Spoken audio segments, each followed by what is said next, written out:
Pessoal, vamos lá então, a gente vai retomar aqui agora. A ideia é a gente bater um papo. Trouxe três feras aqui, três pessoas que eu admiro, que são pessoas muito próximas e que a gente está, na medida do possível, sempre trocando uma ideia. A gente vai falar um pouco, a ideia aqui é um bate-papo de fato, e trocar um pouco sobre os desafios, falar um pouco das operações deles, enfim, a gente vai ter esse momento aqui. E aí eu queria apresentar, mas eu vou deixar eles se apresentarem. Fala rapidinho de vocês, o que vocês fazem, qual operação, enfim, fica à vontade para se apresentar para o pessoal. Boa noite, pessoal, tudo bem? Bom, obrigado, Léo, pelo convite, super lisonjeado pelo convite. Está aqui do lado da Tina, do John, muito legal. Bom, eu sou gerente nacional de varejo, sou responsável pelas operações próprias na Osklen, também sou responsável pelas duas operações internacionais, em Punta e Miami. Dia a dia de varejo super corrido, como deve ser o dos meus colegas aqui do lado. Sempre focado em metas, né? A gente hoje lá na Osklen, a gente tem metas importantes focadas em margem, giro, estoque. Então, acho que é um dia a dia bastante atribulado, é isso. Boa, lá, Tina. Vamos lá, tudo bom, gente? Eu sou Tina, trabalho na Melissa há 7 anos, na verdade na Multi Etc., que é a franqueadora da Melissa no Brasil. Então, nós, diferente um pouco do resto do mercado, a Grandenius nos escolheu para a gente fazer o trabalho todo de gestão de franquias. Então, assim, eles entenderam que eles eram indústria e não tinham know-how de varejo. E aí nós começamos a construir esse trabalho com a marca e hoje são 340 operações no Brasil que estão criadas aí, acho que em 12 ou 13 anos, 13 anos. E, bom, sou apaixonada pelo varejo, vibro, adoro. Não estou num momento muito vibrante, não, porque não sei se é o coronavírus, se é a mudança de comportamento, se é o que está fazendo com que esse março não esteja muito bem. Mas, enfim, aposto que vocês vão nos ajudar aqui a sair com soluções de como que a gente vai virar esse jogo juntos aí no varejo físico, online, multicanal, o que for. Com esse sorriso aí vai fácil. Certeza. Qualquer história. Pô, mole. Bom, pessoal, eu sou o Jonathan, mais conhecido como John. Sou diretor executivo da Cellares, sócio fundador. A Cellares é uma marca americana que está no Brasil desde 2015. Eu trouxe a marca para o Brasil. É uma marca de 20 anos de mercado internacional. Hoje ela está em 12 países, com mais de 700 pontos de venda no mundo. E, enfim, nós começamos a expansão aqui no Brasil, no Rio de Janeiro, somos cariocas.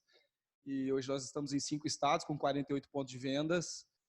E o desafio é gente, né, cara? Porra, pode mudar, era digital, era industrial, era o caralho que a gente. Então, o desafio aí que a gente tem nos próximos anos o desafio é chegar em 200 pontos de vendas em 2023 e a gente só olha para gente e tecnologia para ficar eficiente. Muito bom. Já dei uns spoilers aqui da nossa primeira pergunta. Eu queria começar que vocês compartilhassem com a gente um pouco. A gente fala, acho que desafio é uma palavra muito comum e constante no varejo, né? A gente está sempre falando muito disso.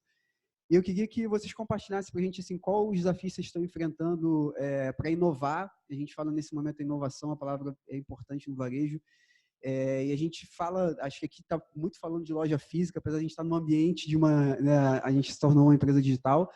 Mas quais desafios vocês estão enfrentando hoje para inovar no varejo físico, em um ambiente, em um mercado cada vez mais digital? Como é que vocês têm feito para inovar e quais desafios vocês têm enfrentado? Christian, quer começar? Bom, a gente veio dessa mudança aí desse mindset mais digital agora na Osklen há mais ou menos um ano, né? A gente abriu 2 Smart Store no ano de 2019, 2 lojas bastante importantes para a gente hoje. A gente consegue ter um mapeamento grande do que acontece dentro do ponto de venda através de novas tecnologias, né? Ferramentas são importantíssimas para avaliação não só das performances de venda, mas também do comportamento do nosso cliente. E eu acho que o maior desafio é pessoas. Eu acho que o John colocou bem o desafio das pessoas para a mudança desse mindset, na verdade, engajar esses times nas pontas, treinamento. Acho que o grande desafio realmente vai ser essa mudança total de mindset para uma era muito mais digital do que ela já está agora. Perfeito. E Tina, quer complementar?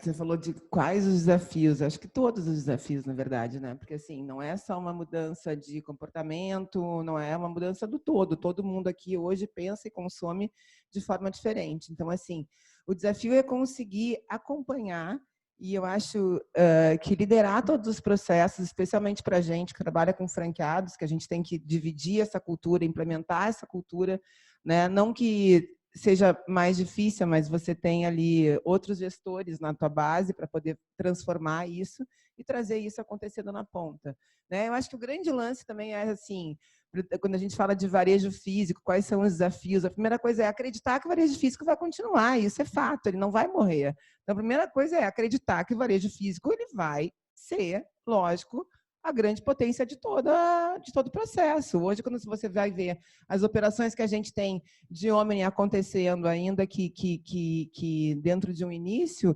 49% das operações os clientes vão retornar em loja. Quando eles retornam em loja, eles compram mais e compram um ticket médio que é 32% maior daquilo que aquela compra que eles fizeram na internet. Então, acho que assim, acreditar nessas coisas, fomentar essa cultura dentro e, logicamente, trazer outras experiências para o ponto de venda para ele continuar tendo relevância sem perder um cliente. Parece super fácil, né? Difícil pra caramba a gente conseguir aplicar tudo isso. Mas acho que tendo esse conceito de que a mudança vai acontecer o tempo inteiro e que as pessoas, logicamente, vão fazer parte, e as pessoas começam pela gente, com os nossos times, como é que a gente fomenta isso, é o processo que a gente tenta seguir lá, né? Eu concordo com tudo que disseram aí. Eu acho que a gente, quando fala inovação, a gente tem a preocupação de se tornar algo muito diferente, né?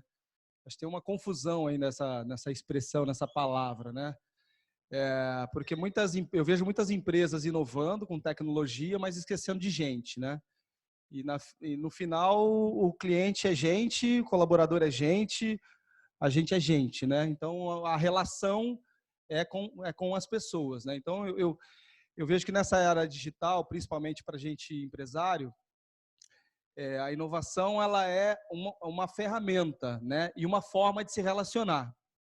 Mas quem vai se relacionar ao final de verdade são as pessoas. Então, assim, o meu trabalho principal, a minha preocupação principal é com a cultura. A cultura da nossa empresa, a cultura da nossa organização, se os nossos valores que a gente desenha como empreendedores, missão, visão e valores, vão ser representados lá na ponta, independente se é no e-commerce, independente se é na loja, independente do canal que está sendo atingido no consumidor, entendeu? Acho que esse é o grande barato. É legal. Acho que uma coisa legal que a Tina puxou e a gente que vem acompanhando, na verdade, a gente sempre teve muito um olhar de que o físico e o digital eram concorrentes ou que um atrapalhava o outro. Na verdade, a gente tem muita clareza hoje de que isso são canais complementares, né? Então, quando a gente consegue enxergar isso e consegue transformar isso na nossa equipe, nas pessoas, acho que isso muda um pouco a ótica e a gente começa a entender o quanto a gente precisa estar mais preparado, porque esse momento de transformação digital que a gente vive, na verdade, quando a gente olha para o varejo, não é sobre tecnologia, eu falo muito sobre isso, é sobre pessoas, porque principalmente o nosso consumidor mudou. E aí vocês puxaram já um gancho, eu vou puxar, estava um pouquinho mais para frente, mas eu quero falar, quando a gente fala desse momento, né, de transformação digital, e eu acredito muito nisso que vocês falaram, de que, né, as pessoas são mais relevantes e protagonistas nesse cenário, o que vocês podem compartilhar com a gente a nível de gestão de pessoas, né? A gente acredita muito no que vocês falam, que o humano é muito importante dentro da operação. O que vocês podem compartilhar com a gente de sucesso ou coisas que vocês têm realizado na operação de vocês para que as pessoas, né, se desenvolvam melhor, ou o que vocês conseguiram implementar de cultura de pessoas que têm feito a diferença no negócio? Bom, Léo, a Celaires, o ano passado, praticou 55 eventos de capacitação. Hoje a gente tem capacitação direcionada para o vendedor, para gerente, para supervisão e para os futuros gerentes. Há 2 anos a gente criou um programa chamado PTL, que é o Programa Trainee de Líderes. Isso para a gente que nós abrimos 48 pontos de vendas em 3 anos, a gente sentiu muita necessidade de formar novos líderes para atender a nossa demanda de crescimento, né? Então, Hoje, esse é meu ponto de vista, hoje uma empresa que não tem esse calendário de capacitação como prioridade, vai se dar mal, porque o resultado realmente vai exigir, vai demandar com que ela se prepare para isso. Então, capacitação tem que fazer parte da rotina do gestor, da rotina da empresa, para a formação da cultura, formação técnica, formação profissional, né? Legal. Christian, Tina, querem complementar? Eu concordo bastante com o John, e a gente tem um programa de novos líderes na Osklen que também tem muito sucesso, tem uma aderência muito grande dos times, e a gente vem avançando bastante com esses treinamentos. Os treinamentos são conduzidos pelos gestores e por diretores da empresa, então isso traz um fortalecimento dessa nossa ação internamente muito forte. Uma questão assim que eu acho importante trazer, a gente tem uma loja, como eu havia falado para vocês, uma Smart Store na Barra, e hoje a gente tem um gerente extremamente focado só no digital. Então, a gente já está pensando em separar pontos de vendas com gerentes para o digital e gerentes da loja física. Então, isso melhorou muito a performance na loja, a multiplicação de cultura e de conhecimento também foi muito fortalecido por essa ação que a gente fez. E nesse caso, Christian, só puxando um pouco mais, quando você fala de ter um gerente do digital, qual o desafio, assim, imagino que, como é que a equipe de loja recebeu isso? Porque acho que é algo novo e que não estava, talvez, tão parte do dia a dia, né? Como é que foi essa introdução, esse cuidado com a equipe? Como é que vocês multiplicaram para ter sucesso nesse projeto? Cara, foi muito legal. O Vitor está aqui com a gente, é um colaborador extremamente engajado com essa proposta, é um cara mais jovem, com um perfil bastante digital, e a gente acreditou bastante nesse potencial dele de ter essa pegada mais digital, de maior conhecimento de informações que envolve esse mundo digital. Ele foi importantíssimo na multiplicação de conhecimento e de gerar cultura para os novos colaboradores nesse novo negócio. Bacana. Tina, fala um pouco para a gente lá do clube, acho que você participou de uma construção grande do clube, né? Começou, não lembro, você chegou, acho que tinham poucas lojas, hoje já são 340. Fala um pouco para a gente dessa cultura lá, o que né, fez como é que vocês conseguiram transformar isso aí em poucos anos, né, num negócio de sucesso que está hoje no Brasil todo? O que tem de legal no DNA lá do clube em relação a pessoas? Tem muita coisa, né? Acho que a primeira coisa é a paixão pelo varejo. Todo mundo que está lá gosta do que faz, gosta do varejo, ama o que faz, se identifica com a cultura da empresa. Então, uma cultura que ela é disruptiva, ela é de engajar as pessoas e de trazer oportunidades. A gente busca aí uma liderança mais libertária, no sentido de fazer com que todo mundo seja empoderado a participar das coisas e a construir com a gente os processos juntos. Trabalhamos aí bastante também na questão da horizontalidade, aprendendo e errando, entendendo que às vezes ela se aplica, às vezes não se aplica. Então, isso é lindo falar, somos uma empresa horizontal, mas às vezes é difícil você aplicar, porque você tem que ter uma equipe madura para ela conseguir trabalhar na horizontalidade. E hoje cara, é muita transformação, né? Quando a gente fala mudança do consumidor, o consumidor somos nós, né? A mudança da pessoa, a mudança de cultura, a mudança de tudo, tá todo mundo. Então, assim, hoje, eu estava até falando hoje de manhã lá, como que a gente cuida das pessoas, né? Porque acho que está todo mundo no nível de ansiedade tão grande, como que a gente vai cuidar da saúde emocional das pessoas também? E aí eu foco em 3 processos, 3 grandes grupos, que são os franqueados, as equipes de venda, o nosso time dentro da Multi também interno, quem cuida de quem cuida, né? Quem cuida do líder, como que a gente se cuida dentro disso, porque eu acho que essa é a nova vibe que a gente tem que ficar de olho, porque está todo mundo pirando. Então, acho que a gente tem que ter um olhar diferente, porque a gente fala muito no negócio do processo do o outro, eu engajo, eu cuido, eu faço, mas, de fato, a gente está sendo genuíno e se colocando no lugar da pessoa e realmente olhando, ou a gente quer passar uma coisa que ela não é genuína, não é verdadeira. Né? Então, assim, como que eu passo para o cliente algo que o meu vendedor não sente? Como que a gente encanta um cliente se o vendedor não está encantado? Como que a gente encanta o franqueado se o nosso colaborador não está encantado? Então, acho que essa cultura que a gente O simples fala... é bom, né? É, Simplificar é bom, né? mas é que eu acho que a gente cria algumas histórias que elas não são reais. E, na verdade, é sentimento, é emoção e é verdade. Então, se isso não tiver, não vai rolar a cultura. E aí, se você não tem cultura, você não vai ter as pessoas. Se você não tiver as pessoas, você não vai conseguir construir processo nenhum. Então, eu acho que é mais ou menos isso que a gente tem que tentar ser, assim, aplicar a verdade, um bom olhar para o todo, e isso ser realmente uma cultura genuína, transparente, que apareça sempre à frente de tudo.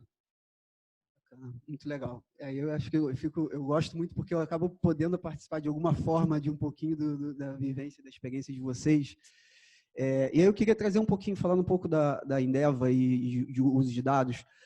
O Altamir falou que a gente tem percebido que dados é algo, acho que sempre foi importante, mas se torna cada vez mais relevante, né? A gente no varejo sempre teve uma cultura muito forte, empírica, de tomar decisão por sentimento. Então, em algum momento, a gente, né, vivenciante que já está no varejo há muito tempo, aqui tem uma boa estrada, a gente olha lá para trás e via o quanto a gente tomava decisão baseada no feeling, no eu acho, no que o gerente achava, no que o supervisor achava. E acho que um dos propósitos que a gente trouxe como negócio foi, né, tirar um pouco isso e trazer mais dado e tal, entender que dado é relevante. E eu queria que vocês compartilhassem um pouco com a gente como é que vocês usam, como é que é hoje dentro da empresa de vocês para criar essa cultura de dados. Acho que a Endeva é um dos parceiros e queria falar um pouco da Endeva. Como é que vocês têm conduzido e como a Endeva tem ajudado vocês nesse caminho de conseguir criar uma cultura de capturar dados, mas também de saber usar dados e tomar decisão baseada em dados. Queria que vocês falassem um pouquinho para a gente de como isso está rodando na operação de vocês. O Endeva facilitou minha vida 1000%, né, cara? Porque quem não se lembra da taxa de conversão na folhinha, né, porra? A taxa de conversão no papel, tô 21 anos no varejo. Eu trabalhei pelo menos 15 anos com essa folha, entendeu? Então, era o grande desafio de todos, era ter uma taxa de conversão real, né? Então, aí foram surgindo novas tecnologias. Aí conheci o Endeva através do Luciano. Cara, que cara espetacular, né? Luciano. E aí a gente se apaixonou pelo Endeva, porque facilitou mil em tudo. Morreu um processo super frágil, né? Porque os vendedores não queriam dizer ali o quanto eles estavam atendendo. Então, morreu. Criou-se a cultura do indicador através do caminho. O indicador não pune. Isso é muito importante, trabalhar com a linguagem de indicador. Indicador indica. Indicador não pode ser inimigo do vendedor. Indicador tem que ser amigo do vendedor. E isso, muitas vezes, o gestor usa a informação contra o vendedor. Então, cara, se liga. O indicador, ele é teu amigo teu e amigo do teu vendedor. Então, assim, cara, com o Endeva, a gente tem muitas portas abertas com o Endeva, muitas melhorias que a gente sugeriu para o Endeva, a gente viu na prática acontecendo, e aí surgem indicadores que o Endeva contribui com a gente, né, que é a usabilidade. Pô, a usabilidade para a gente é um indicador fundamental hoje. A usabilidade que demonstra que vendedor está usando bem o sistema, demonstra para a gente quem está engajado. Aí eu vou chegar e falar, porra, tu tá engajado, tá fora? Não, não é isso, né, cara? O cara tava falando, né? Qual o motivo deles não estarem engajados? Então, assim, cara, grande parceiro, indico, pra gente foi fundamental, é fundamental. E os dados, ele vem como um caminho, né? Ele não é o fim. Então, pra gente é um caminho de se melhorar constantemente. Legal. Cristian, você estava compartilhando há pouco comigo sobre algumas decisões que vocês têm tomado também sobre produto, né? Enfim, compartilhe um pouco com a gente também o quanto a gente ajudou vocês nesse caminho e em relação à ruptura e etc. Sim, ajuda demais. Concordo com tudo que foi colocado. Acho que o nível de usabilidade das equipes mostra quais são os colaboradores que de fato estão engajados com as propostas, não só o Endeva como outras também, mas a questão da ruptura de grade, a questão da não conversão para a gente é muito importante, até mesmo para a construção de coleção, para a gente falar de precificação e de estratégia de negócio, coisas que estão, normalmente quando a gente fala do Endeva, a gente fala muito de indicadores dos vendedores, de metas, de PA, de ticket média, etc. Mas para a gente tem uma utilização muito grande na parte de construção de coleção, de pricing, etc. Legal. Tina, acho que vocês são um dos maiores cases que a gente tem, né? São 340 lojas rodando aí no Brasil todo. E uma coisa que eu acho muito legal de cultura e que a gente tem contribuído... Primeira cliente. É, isso aí. Porra, achei que era eu, pô. Se não fosse por Melissa, a Indeva não existia, tô brincando. Eu brinco com o Léo, o Indeva é tão bom que a Vetex comprou. Eu falei, meu amigo, maior sucesso. Eu falei, que isso, é tão bom que o Vetex não vai comprar ferramenta média, então é um sucesso. Legal. E compartilhe com a gente, vocês fazem muitas corridas a nível Brasil, né, para gerentes, vendedores e tal, acho que a gente ajudou muito nessa construção. Acho que fala um pouco da cultura de vocês também de engajar e de estar junto e de comemorar resultado. Compartilha com a gente um pouco isso de como é que, né, a gente tem ajudado vocês nessa comunicação e nessas campanhas com as equipes hoje no Brasil. Nossa, foi uma solução incrível, né? Porque a gente falava de corrida e tinha aquela coisa do tem que mensurar, como é que mensura e tal. E aí com o Indeva a gente consegue, em tempo real, todas as lojas conseguem acompanhar o resultado delas, né? Tanto com o vendedor quanto com a loja também. Então, isso ajudou muito também, e também ajudou a disseminar a cultura disso, porque o cara não depende de um ranking para olhar qual é a colocação que ele tem, né? Ele está ali ele consegue enxergar isso pela própria ferramenta. E isso nos ajudou bastante, assim, nessa cultura. Em relação à questão de comemoração que você fala, de atingimento de meta e tal, não sei, não lembro mais, faz tempo que eu não atingo meta. Tá modesta demais, gente. Não, isso aí cada franquia Tá vendo? Não precisa ficar nervoso você que não tá batendo meta, tá? Olha só, essa junto, mulher falando que não tá batendo meta, então levanta a cabeça, porra. Até parece. E tem uma coisa que eu acho legal compartilhar, assim, só como né, entre parênteses, assim, a gente tem uma equipe muito bacana em São José do Rio Preto, e aí eles sempre batem meta, né? Estão sempre no nosso calcanhar, assim, de mini clube, né? Outra história.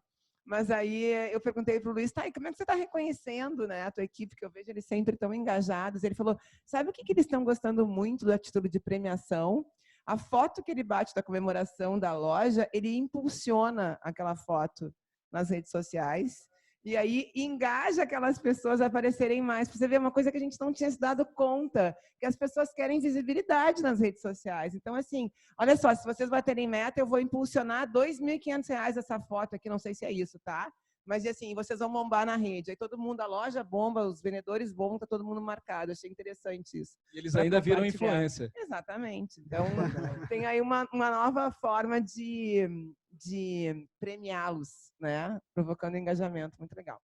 E a gente falou de pessoas, assim, olhando muito o perfil de equipe, a gente fala sempre de vendedor, mas a gente tem uma geração diferente que está no nosso ponto de venda, né? A gente fala em algum momento lá, quando eu comecei como vendedor, talvez os princípios, o que eu buscava numa empresa era algo diferente do que a equipe que está em loja hoje. Né? Você fala, tocou um ponto legal, porque é óbvio que todo mundo sabe que premiação é importante, dinheiro é importante, mas essa equipe valoriza muito mais outras coisas, e o Rafael falou muito de conhecer comportamento, de conhecer melhor a equipe. Como é que vocês lidam hoje assim, com esse desafio, né, com essa equipe nova que está chegando no ponto de venda? E são pessoas que têm referências muito diferentes do que a gente sempre teve no varejo. Como é que vocês enxergam hoje esse desafio de lidar com essas novas gerações no ponto de venda? Eu tenho que ser inspiração. Eu tenho que ser pai. Eu tenho 2 filhos, eu tenho que ser inspiração. Então, assim, eu procuro ser exemplo em tudo que eu faço para o meu time, porque se eu estou onde eu estou, é porque eu me inspirei em vários líderes, vários bons gerentes meus, vários supervisores que eu queria ser aquele cara. Então, hoje, para mim, empreender é cuidar de pessoas e ser inspiração para eles serem pessoas melhores e profissionais melhores. Bacana. Em relação a gente conversou um pouco sobre, a gente tem falado sobre esse novo consumidor, né? Um desafio que a gente tem de estar dando consumidor que está mudando cada vez mais rápido e a gente tem que se adaptar cada vez mais a essa velocidade. E acho que toda essa transformação do consumidor faz com que a gente precise começar a se reinventar na loja. E acho que a gente conversou já em outros momentos, o desafio que a gente tem de fluxo em loja, e a gente percebe que em algum momento isso é uma muleta, em algum momento isso é de fato uma realidade das operações. O que vocês têm feito ou pensado para melhorar a experiência do consumidor no ponto de venda, né, para que a gente continue atraindo cada vez mais esse consumidor para o ponto de venda? A gente tem buscado provocar sempre uma experiência emocional, né? Então, contar e tangibilizar histórias aí para provocar uma experiência positiva dentro disso. E uma das coisas que a gente vem fazendo e tentando aplicar e buscando aplicar essa cultura é a cultura do encantamento. Então, um atendimento que ele pode ser feito em dupla, né, com muito sutil, assim, mas buscando dados de que maneira que a gente tem ali alguma oportunidade de encantar aquele cliente. Então, por exemplo, vou dar um exemplo. Eu estou te atendendo e aí você está me ajudando. Quando eu estou no estoque, você está conversando e aí você descobriu que hoje é aniversário dela. Aí vai lá dentro, tem um bolinho ali, vai lá na hora e bate um parabéns. Ou, estou comprando presente porque a minha filha passou na universidade de medicina. Aí vai, entrega na casa dela um kit com algo que seja, com uma cartinha escrito à mão e tal. E a gente tem buscado, e para a gente conseguir fazer com que a equipe entenda qual é o processo, quanto isso é relevante para o cliente, porque ele sente, a gente está fazendo agora o processo de encantar. O Rick falou lá, o Rick é nosso gerente de treinamento, gerente não, líder, né? Líder, inspirador, procurando encantar os nossos colaboradores para eles sentirem a importância disso, né? Então, eu acho que isso é uma das maneiras que a gente quer fazer com que, quando ele pense na Melissa, quando ele pense no nosso varejo físico, ele tenha uma lembrança emocional positiva, algo que ele possa contar uma história. E aí eu acho que isso vai, logicamente, muito além de um bom atendimento, uma boa experiência e tal. E a outra história é usar a tecnologia, usar os dados para surpreender ele a nível de conhecimento, cruzando as informações que ele buscou no site ou em outras compras, para já conseguir trazer para aquele cliente já uma base de conhecimento dentro do perfil de compra dele, o que ele buscou, para, logicamente, vender mais. Legal.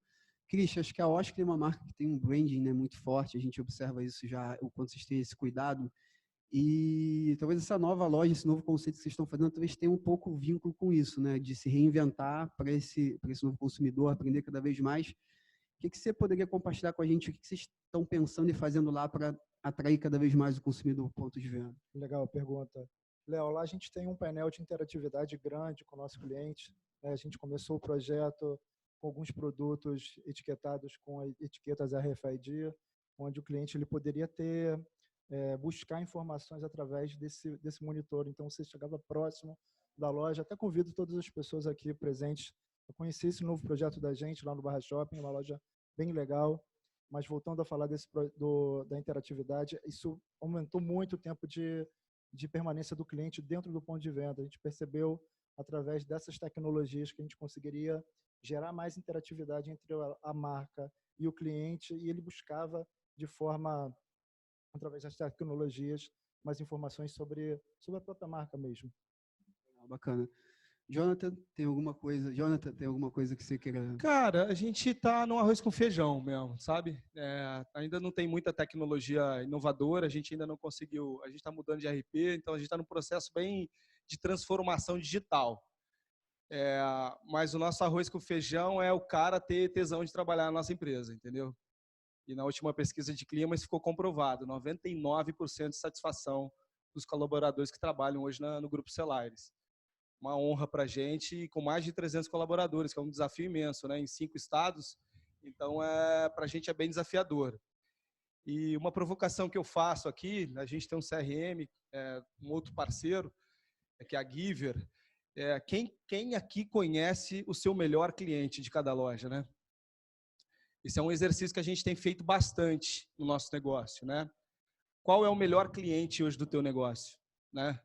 Esse cara tem que ter um mural lá, tem que ter um busto dentro da tua empresa, né? Então, assim, são coisas simples, indicadores simples, que a gente vem trabalhando muito para fazer bem o nosso arroz com feijão do varejo, que é assim, né, Léo?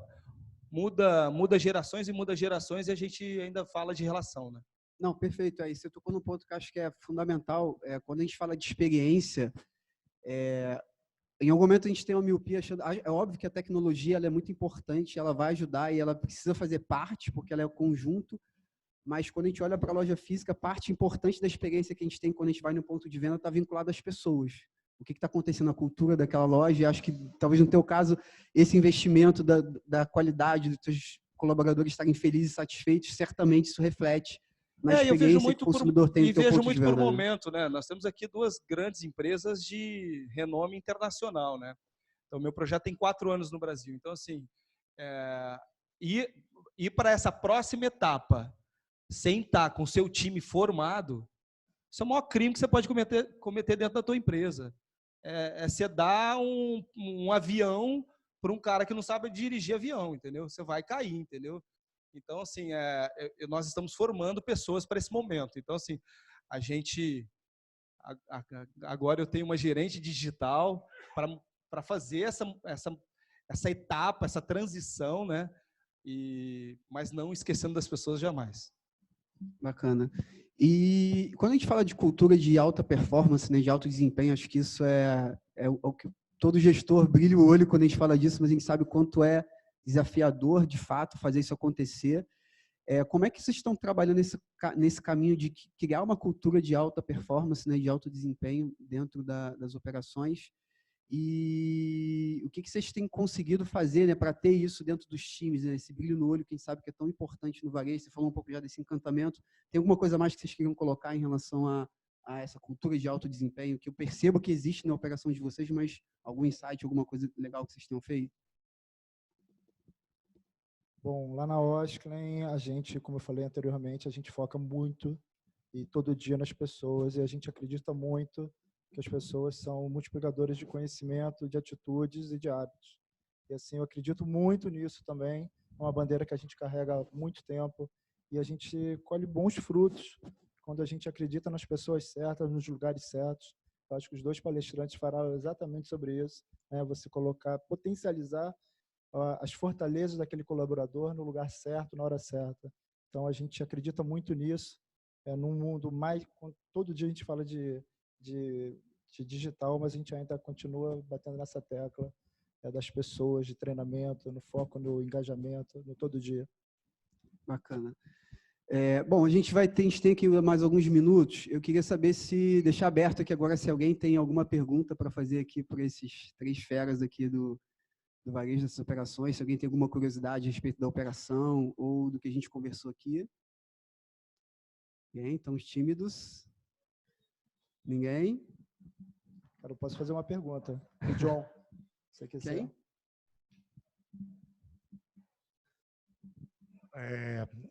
Já mais ou menos sabendo a resposta, mas acho importante ressaltar. É óbvio que vocês estão falando muito de desenvolvimento humano, né, de fazer o gestor ter um programa de treinamento. Quem é responsável por isso, por tocar o projeto, né, por ministrar? O Cristian falou que alguns diretores, mas tem alguém que está pensando só em treinamento da empresa de vocês?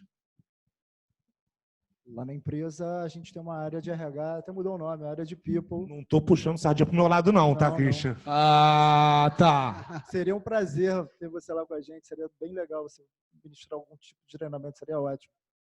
Mas a área de People é bastante focada em treinamento lá na empresa e o movimento, no caso, o treinamento dos novos líderes lá é muito sério. Eu mencionei os diretores porque a gente acredita que o engajamento de todas as esferas faz uma diferença muito grande para esses novos colaboradores, os novos líderes, até porque é uma primeira liderança deles.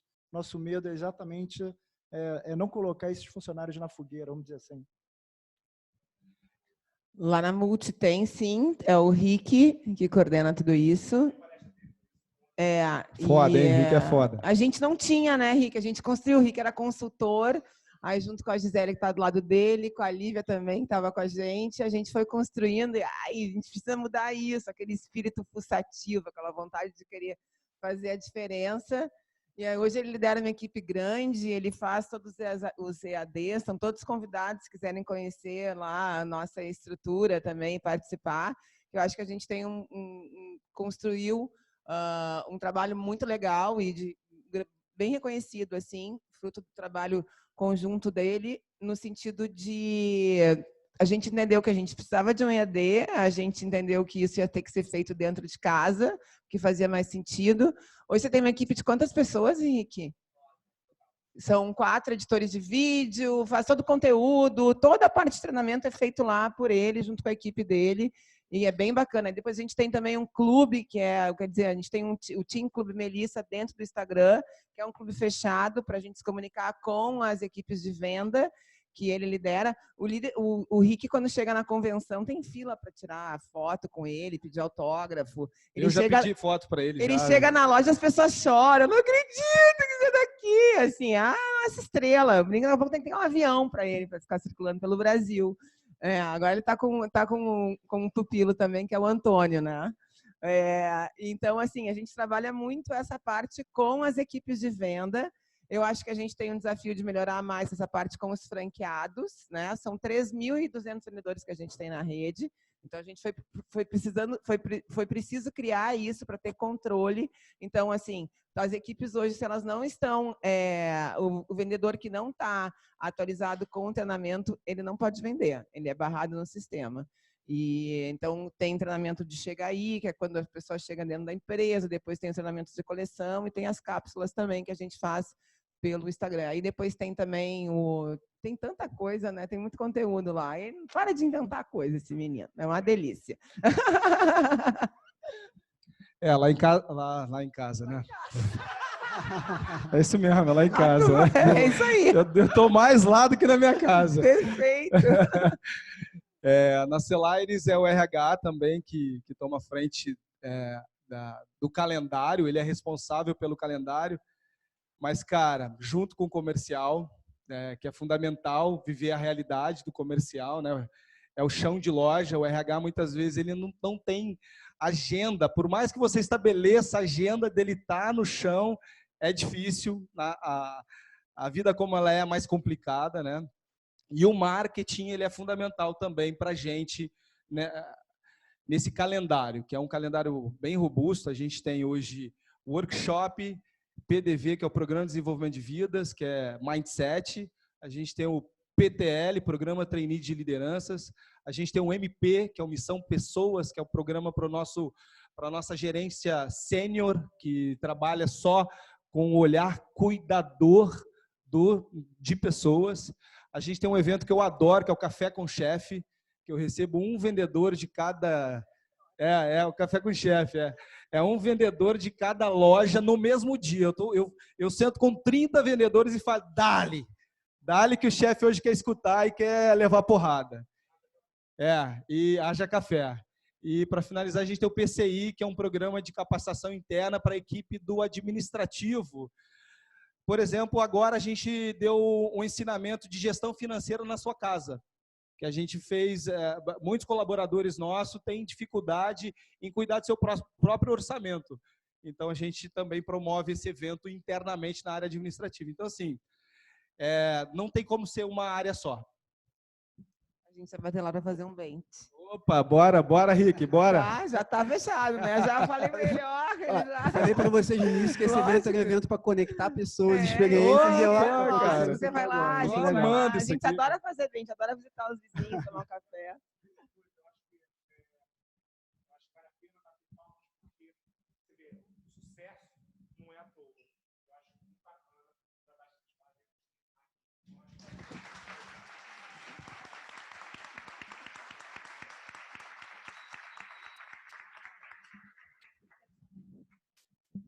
Boa noite. Só para complementar, John, o raciocínio que você estava falando. Fala, meu supervisor. A UCT também, né, que é muito importante. Putz, esqueci da UCT. O que é a UCT? Universidade de Celulares de Técnicos. A gente faz reparos de smartphones nas nossas lojas e esse é um mercado novo que os profissionais eles não estão formados. Então, você encontra muita gente da Uruguaiana para contratar.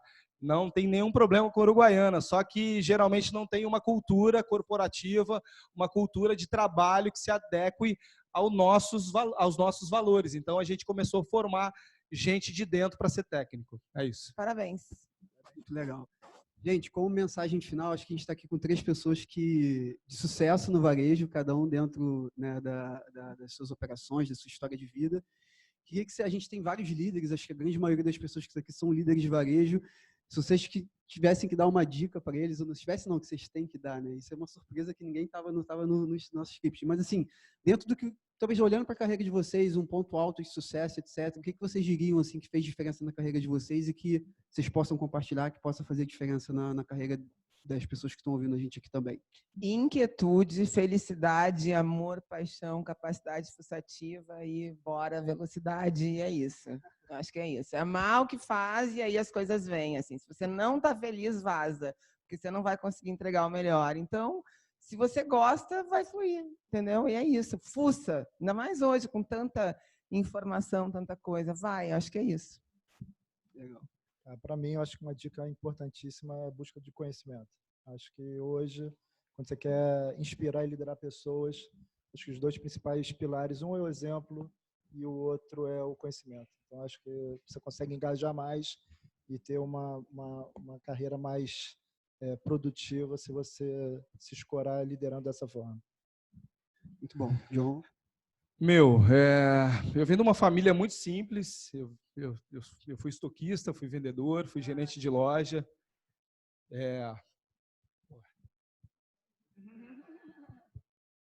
Você pode ser o que você quiser. Basta você fazer direito. Então, você precisa mergulhar no que você está fazendo. Então, eu sou muito grato ao varejo, sou muito feliz com o que eu faço. Então, assim, eu não trabalho, eu me divirto. Então, respeita o ambiente onde você está. Porque aquilo ali é tudo que você tem. Então, viva o agora. Viva a sua melhor versão agora. Porque aí você pode, de verdade, chegar onde você quer.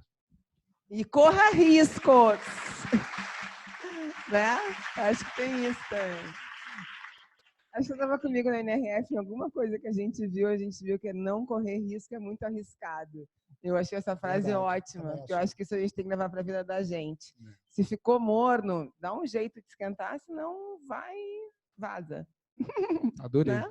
É muito legal. Dentro desse conceito, a gente fala muito dentro de empresas de tecnologia, startup, né? A gente ainda é uma startup de fato e acho que a gente não quer mudar isso em momento nenhum, muito pela questão de modelo mental.